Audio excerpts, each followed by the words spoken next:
Hi, this is Pam Stravino. I haven't done a video in a long time. I just want to make a new video and talk to you a little bit about what happened a couple weeks ago with a transportation company here in the Orlando area. Um my husband had been transported by a company for a while already, and they are doing fantastic. But a couple weeks ago, 2 Fridays ago, he was told that he needed to go to his pulmonologist, and the transportation company that was gonna take him was Pinar Transportation.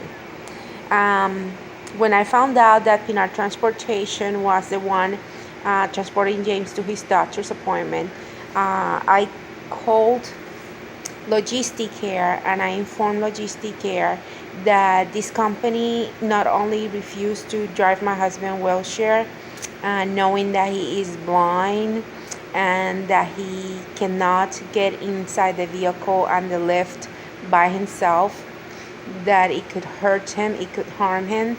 Logistic Care, I spent around 3 hours trying to call Logistic Care, make somebody understand that they were discriminating against my husband for being blind and not being able to get his wheelchair inside the vehicle. Not only that, the majority of the drivers that this company hired, they don't speak Spanish, or they just don't want to learn English.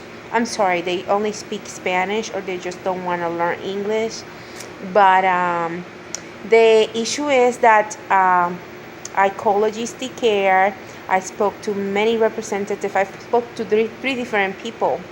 One of them, her name was Dianette, and they all insisted that my husband, a blind individual, needed to get on the lift and get inside the vehicle all by himself.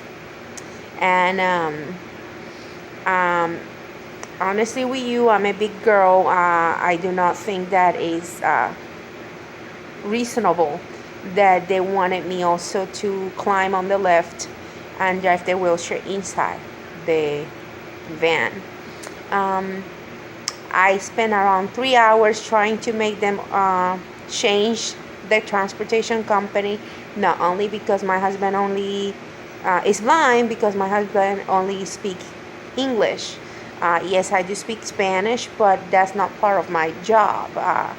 They supposed to, if they're driving individuals around and taking them to doctor's appointment, they should be able to speak their language. But the issue was that when they arrived, my husband tried. He was using his device, his stick, to get inside the ramp. He was struggling. It was completely ridiculous how they made him get inside the van, because he cannot see. He's blind. Uh, his head was touching the roof of the vehicle when he was getting in. It took a while for him to be able to get inside the van. The wheelchair probably spent like over 5 minutes without moving when the lift was up already, and the alarm was beeping extremely loud.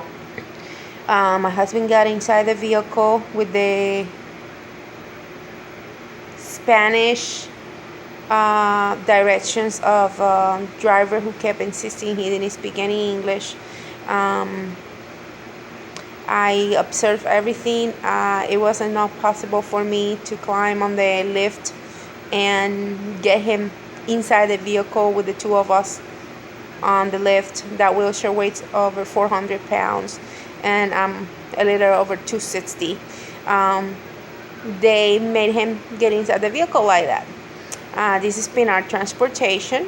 When we arrived to the doctor's office, their intentions was my husband, a blind guy, to back up the wheelchair into the lift. I never have seen a blind person backing up with a stick on their hands. How do you do that? My husband, I was outside of the van already, giving him some instructions in English. The driver, around like twice, told my husband that he didn't speak any English. I tried to give my husband some instructions how to back up the wheelchair, but he just had a panic attack and started screaming. And he got very nervous, very scared, started crying, that they couldn't understand that he was blind, that he couldn't back up, that he couldn't do it all by himself. It was a very sad situation, and it was humiliating. It was frustrating for my husband. I decided to get inside the vehicle. There's a there's a there's some little joystick on the back. There's a controller on the back that I can drive. So I have to get in the van, back up the wheelchair, and get my husband in the wheelchair and myself on the lift. And I have to actually figure out how a woman of my size was gonna go down the lift without falling and hurting myself. Um,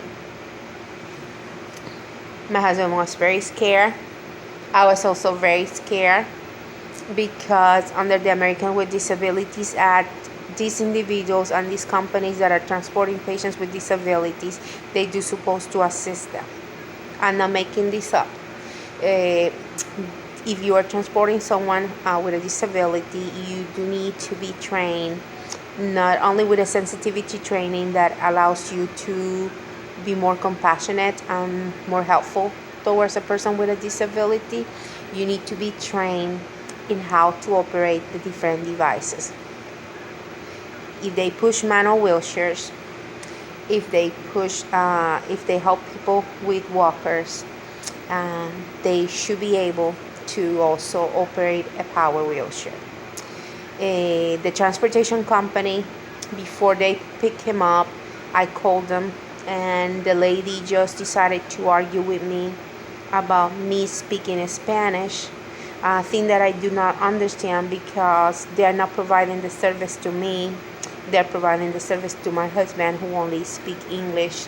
But that was not the biggest issue. The issue was that my husband was humiliated, that he was crying, that he was having a panic attack because they were forcing him to back up, get in and back up inside a van.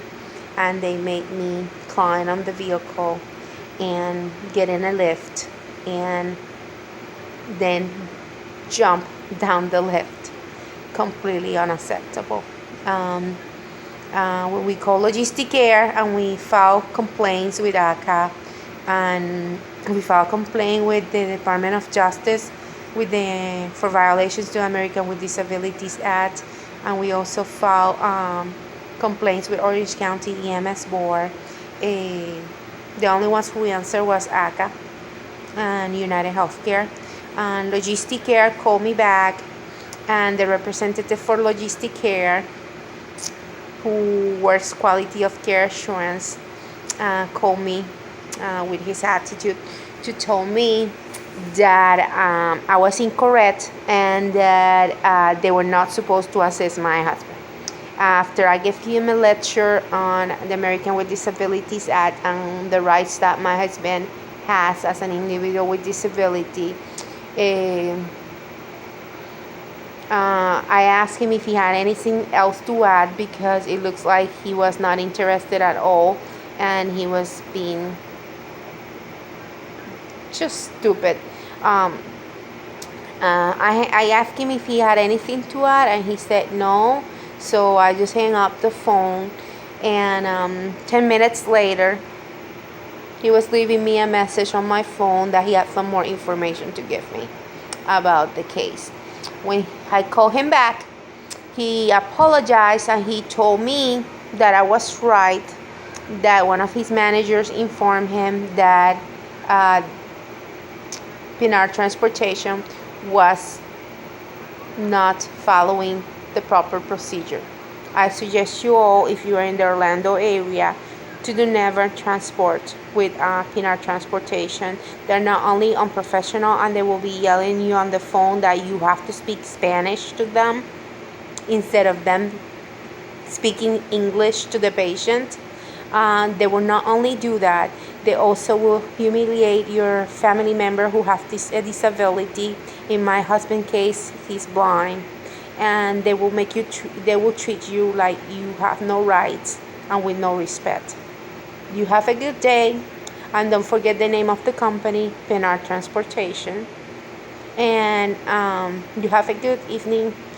And I just write it down. Another company that is offering services and they are not trained to take care of individuals with disabilities. Transportation, Pinar Transportation in Orlando, Florida. Thank you. You have a good day. Bye bye.